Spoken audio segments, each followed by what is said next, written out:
As you can plainly glean from my Enter the Turtles video, I am a staunch member of the Turtle Power movement, a turtle supremacist, if you will. But in the immortal words of Kermit the Frenchman, it ain't easy being green, just ask an American's wallet. As such, one thing that hasn't reigned supreme are the recent Turtles comics from IDW, who started out stronger than Macho Man's Coke, then began to waffle and waver near the back end of the first 100 issues, and finally descended into millennial mongoloid political parody after issue 100, when Ross Campbell, who is presently cosplaying as someone named Sophie while hiding behind a block list on Twitter, assumed both writing and artwork duties, where he, she, it star # remains, despite a seismic sales slip now 30 issues fucking deep. And while it would be easy to identify 2016 as the moment every simp with socialist sympathies mentally shattered and began power injecting their products with explicit agitprop, truth is,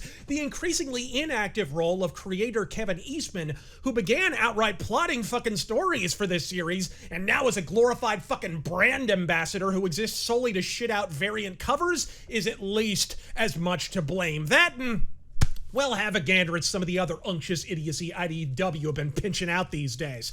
G.I. Joseph Stalin, Gore Vidal's Goosebumps, and I shit you not, Radical, my year with a socialist senator. Long story short, where ideological diversity is concerned, IDW ain't exactly the firing line with William F. fucking Buckley, folks. And then we heard it. An extant comic pitch dating back to the late 80s, the inarguable prime of the Peter Laird Kevin Eastman Turtles, for a post-apocalyptic TMNT comic pitched as the last Turtles book, which would reputedly depict the final fate of all the fucking characters. A Frank Miller-esque blend of Batman The Dark Knight Returns and Ronin, filtered through the badass black and white late 80s indie comics aesthetic, meaning yes, The Last Ronin is the first Turtles comic in nearly a decade to receive a Kevin Eastman Peter Laird co-credit along the upper third, and it wasn't long before it was outright announced in full prestige format, each of its 5 fucking issues a mini graphic novel in and of themselves, each depicting one of the central characters' demise. It was a potent pitch for a fact that, as it turns out, when they actually started printing the fucking things, it would almost immediately emerge as the single most successful comic series in the history of IDW, with issue number 2 alone being marked as the highest single print run in the company's 23-year history, and they didn't miss that memo either, releasing director's cuts and cash-ins at a rate and rapaciousness that'd make Hideo Kojima wrath uproariously. But this is Razör versus comics, people, so let's rap about the actual quality of the comic, shall we? The introductory issue is just this side of plagiarism of Frank Miller's massively underrated opus known as Ronin. In lieu of a long-dead samurai and an apocalyptic dystopia, the last surviving Ninja Turtle seeks his cyberpunk vengeance against the heir of Oroku Saki, seated, as is mandatory in the genre, in a gigantic fucking cyber skyscraper. It's more about the mystery of the Ronin's identity to start with, which I'm convinced is one of the reasons this series took off so well to begin with. Bit of writing advice, people. Start on action. Start on mystery. Do that, and you have your audience by the ass hair, and have no one but yourself to blame if they manage to wriggle the fuck free later. The Last Ronin starts on both. If I have any gripe here, though, it's with the art. Look, it isn't poor, it isn't excellent, though. It's just sort of there, with one major exception we'll discuss later on in this fucking video. Look, the Escorza's artwork is just sort of there. A workman-like job that neither offends nor inspires. In short, it's the artistic apotheosis of IDW comics. And with a retro cyberpunk throwback to the indie comic origins of the TMNT, how did you not go full fucking ham here? The Last Ronin positively cries out for heavily textured, duo-toned, black and white badassery. Instead, we get mediocre, modern, computer-colored comic art. You didn't miss the opportunity. You whiffed that fucker like Raphael getting his ass kicked by Casey Jones in Central fucking Park. But as I said, it isn't without its exceptions. One area where I take immediate issue, though, is with how they aged him the fuck up. Look, I get what you're going for with the whole Dark Knight Returns thing, and it's even explained that the reason the Ronin looks like he's been mainlining Rocksteady steroids is because the mutagen apparently has unforeseen side effects long-term. That shit's fine. I can fucking deal with it, at least you explained it. But what the Ray Fillet fuck is with his face? He looks like Mickey Rourke in a fucking food dehydrator. Okay, he's older. Neat. Slight counterpoint on that subject. He also happens to be a fucking turtle. I got a box turtle when I was fucking 4, people. That thing still walks the earth, and there's a high likelihood we'll be doing so long after I've been shipped off to the fucking FEMA camps. And here's the thing. She looks exactly the fucking same as she did in 1994. I mean, he's a reptile, people. The secret to never looking old as fuck is always looking old as fuck. Ask Alice Cooper. After issue number 1, with the last Ronin failing to waste his arch nemesis and nearly perishing in the process, the story then shifts hard to fucking flashbacks. From here, each succeeding issue features a prominent death from the turtle ranks, explaining precisely how this mystery Ronin became the last of his kind. Look, I won't indulge in spoilers just now. We'll save that bullshit for the back end of the video, and there will be an alert. What's important now is you understand one of the book's primary flaws is that some but not all of said deaths are sort of fucking pointless. Oh, it's emotional watching characters who were kicking ass when you were still rocking the pull-ups baby britches shuffle off this mortal coil one at a time.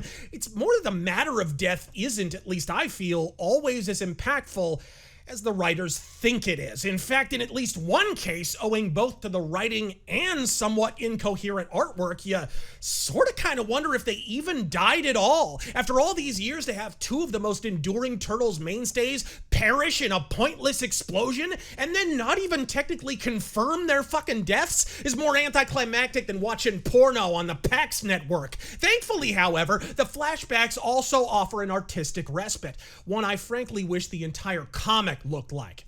Each and every flashback is illustrated in masterful monochrome by Ninja Turtles co-creator Kevin fucking Eastman. Duotone shading, paper and all. It's like 1987 finished all over the fucking page, and it's glorious. The finest looking black and white Turtles interiors since the Jim Lawson Peter Laird relaunch in 2001. Unfortunately, woven throughout said flashbacks is a professionally fucking dull subplot about April and the underground resistance struggling in vain to BTFO Baxter Stockman, into which the last Ronin is ultimately catapulted, all the while attempting to reconcile the divergent voices of his long-dead brothers that continuously echo throughout his schizophrenic skull. It's odd, because technically speaking, this is the main story, and yet given the dramatic contents of the flashbacks themselves, the deaths of the primary characters feel 15 times more worthy of main event status. Now, before I progress to the spoiler portion of this Razor vs. Comics interlude,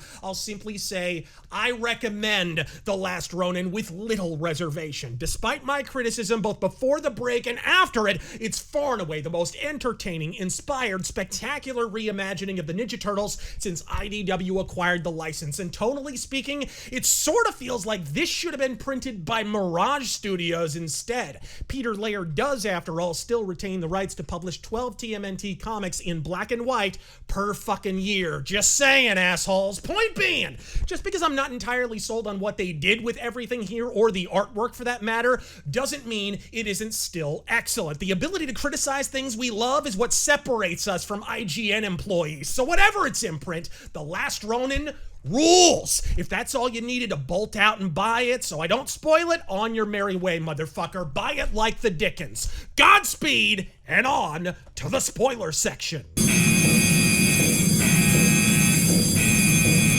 So let's get it out of the way up front. The Last Ronin is Michelangelo. And while some scratch their head at that announcement, the truth is I sort of saw it coming. If you're like me and spent most of your comic reading life going through shell or high water to acquire every new issue, interview, and documentary you could get your 3-fingered fucking hands on, you already knew Michelangelo was the first Ninja Turtle. The very first sketch when a soused and silly Peter Laird and Kevin Eastman started kicking around the idea one evening was of old Mikey.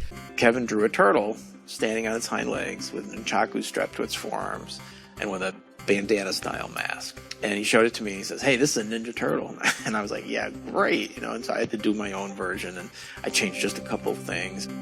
And so it only made sense that he should also be the last. But I feel it also works on an even deeper level. Mikey's always been the most emotionally immature of the Fab Four, and so naturally, his was the more appealing emotional arc here. Leonardo surviving all adversity would have been sort of expected. He's the most able and studious of the fucking four. Taking him and the others out allows Mikey to emerge as the true ninja he always aspired to be, yet sadly, with a scarred psyche along for the ride in the process. That was the plot twist that courted all the attention it released, but it isn't the one that brought my bladder to a rolling boil. For 2 issues in, it's revealed that the only surviving Casey Jones is his daughter, who for some reason happens to be named Casey Jones. Kinda lame fucking fake out moment here. But what's wrong with a little extended Turtles family, I thought. Hey, I bet she gets along great with the Joneses' other daughter, Shadow Jones. You know, the one we established in volume fucking 1 of Tales of TMNT when Kevin Eastman was still involved in the Turtles comics, right guys?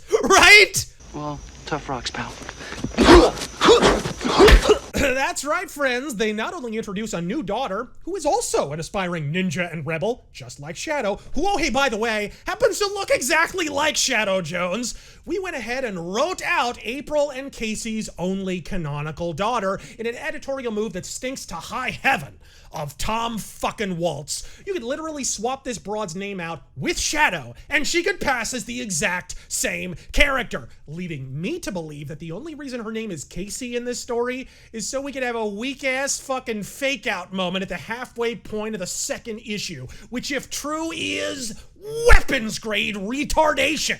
Which brings me to the plot twist par incompetence. The belle of the bullshit ball, the tropism with the tism, the Turtles are actually alive! Fucking sort of. I mean, for all intents and purposes, particularly what the IDW Turtle comics have revealed about the nature of mutagen and transferable fucking memory, effectively what the final page reveal results in is Teenage Mutant Ninja Replicant Turtles, replete with new bodies, old memories, and 21 times the pointless puerile gimmickry. I hate this so much I want to throw my fucking shoe at it. A cringy cash grab so blatant it ought to come with a Malibu Stacy hat. Needless to say, if you like this comic, which was clearly intended as a standalone one-off to begin with, prepare to endure dickloads of futuristic turtle exploitation. Then again, this is IDW, the same company that at one point had at least 8 ass-fucking turtle spin-offs rolling and flopping at fucking once. Asking IDW to exercise moderation with the turtles is like asking Alec Baldwin to practice trigger discipline. Color me persnickety, Tom Waltz, but I don't think the penultimate Ronin has quite the same ring, you turd. Permafuck final page or not, the last Ronin is still a world-class winner. Read it, collect it, fucking fondle it for all I care, but above all, buy it. I'm Razor Fist. Kawa fucking bunga. Samurai, samurai, duty and honor we free you. Fighting for glory and country we've sold, by crying for those that you hurt, that you hurt.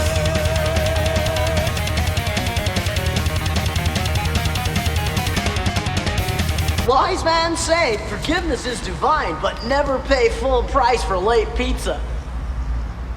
I gotta get a new route, and I thought I delivered everywhere.